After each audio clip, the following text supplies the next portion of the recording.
I'm Dennis with Silhouette. Today I want to talk a little bit about some of the large 3D papercraft displays that we've used in some of our events and shows that we've been to throughout the years. I want to talk a little bit today about my process that I use to create these large-scale papercraft models. Specifically talking about the software, some of the tools, a little bit of the construction, but without getting into too much detail. These are just the basics and just talking about the process that I used. So for the 3D modeling software that I use, I like to use Blender.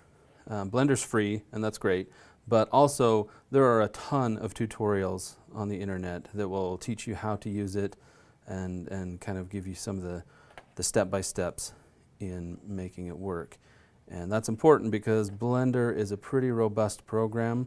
It can do some pretty amazing things, from 3D animation to 3D artwork, but it also works really well in creating some of these low poly forms that are great for 3D papercraft.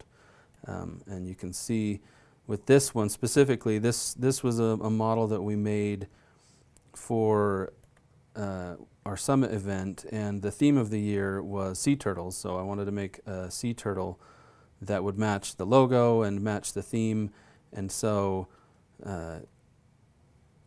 I went through, and because they're so large, it had to be built in a way that it would hold its structure. And so each one of these little pieces is all broken down and is assembled separately from one another. So in the end, it wouldn't just be a big hollow form, it would be a solid, rigid structure that could support its own weight because of the size. And so I like to use Blender. It has a lot of tools. It has a lot of things that you can use to then export the 3D model. But once you've exported the 3D model, you then have to have a software that will allow you to break it down. And for that, I like to use a program called Pepakura Designer. Pepakura is great for flattening 3D files, but it isn't always great at creating the cleanest 2D file. There's a lot of work that needs to be done to clean up some of them, but also it doesn't apply the correct stroke weight that would be recognized by your Silhouette machine. So there's a little bit of legwork that you still have to do in order to get the file to be ready to send to your Silhouette machine. But as you can see here, like this is sort of the breakdown of what the turtle ended up looking like. There was a lot of support structures that went into it to make it sturdy so that it wouldn't collapse under its own weight. So because I'm a designer, I use Adobe Illustrator for just about everything. So that's what I used to take this 2D file and clean it up and get ready to be cut. If you don't have Illustrator, you can still use Silhouette Studio, but you have to make sure that you have at least Designer Edition in order to be able to use the SVG cut file that you get from Pepakura. But here in Illustrator, you can see I've taken all of the pieces, I've grouped them according to the color that I want to cut them out as, and then I have arranged them in the cutting space so that I am minimizing waste, because there's nothing worse than having a bunch of sheets that you sent through your machine and you look at the pile at the end and there's mostly paper left. So you want to make sure that you minimize as much waste as you can to get the most out of it, because at this size, with making these kind of models, it does get pretty pricey because you're using so much material. So I've also applied all of the fold lines indicated by the blue line, and that way when I go into Silhouette Studio to cut this out, I can just set each one according to its line color. So when I finished here, I save it out as an SVG, and then I can bring it into Silhouette Studio and basically just make sure that it's in the cutting area,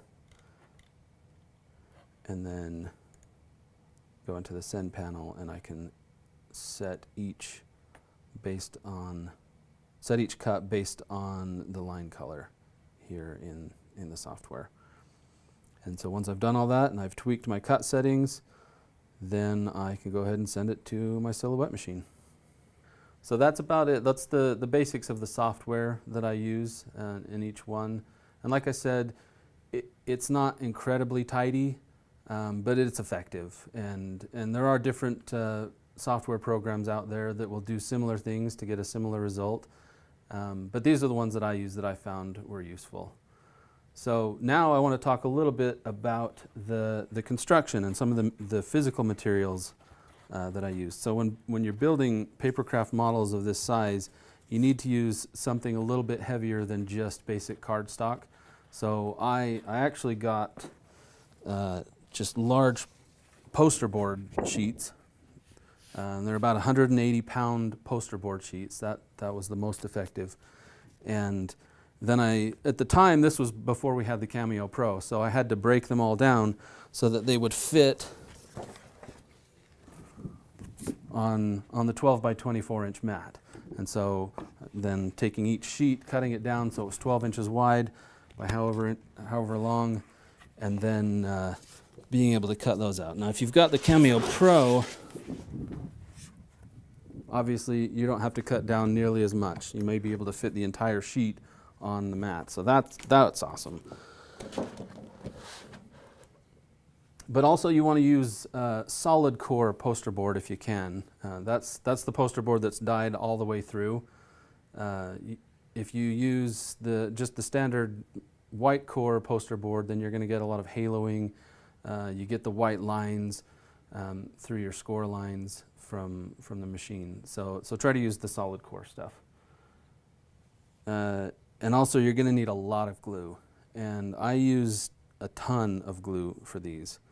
And I actually went through and I tested so many different kinds. And the one that worked best for me was it's Aleene's craft glue, the Fast Grab Tacky Glue is what it's called. I liked it because it was pretty thick. It would really hold, it wouldn't run, and it wouldn't make a big mess. And so it was pretty effective for me. I want to talk a little bit about some of the hard lessons that I learned in making some of these for the events and displays, because there definitely were some. There were some definite heartbreaks. So for this model was used for Maker Faire. We booked a booth at Maker Faire back in 2015, and we wanted something that would fit the aesthetic of the show, but also push the limits a little bit on what you would consider standard use for one of our cutting machines. And so I really wanted to find something that would fit that criteria. And I'd never done anything like this before when I attempted this. And I only had a month to put it together and figure it out. So for some reason, I decided to go with a 4-foot tall robot that was made using over 500 pieces. And so it was pretty crazy. Once we started assembling the thing, I realized quickly that this was not going to stand on its own because it had no internal structure. It was just, even with rigid cardstock, it was still just paper. And so as we started putting it together, it just wanted to buckle and fall and bend and just tear itself apart. And so we ended up having to support it with whatever we could find. We put boxes and machines around it, and it worked. Like, it made it through the show. And then on the return trip, because we'd put it back in that same cardboard box, it didn't survive the trip home. So when we got back, it was basically a total loss, which was too bad because it could have been used for a lot of different things. And so, lesson learned. So this is version 2. I made it with a rigid support structure in the legs. I also weighted the feet. I made plaster molds to weight the feet so that it would stand on its own. And then I also made it using magnets at all the joints so that it could be completely disassembled and then reassembled and packed back up and sent to many different shows. And it's surprisingly, even though it's paper, like, this thing is surprisingly sturdy and robust. I've dropped it several times and you can't even tell.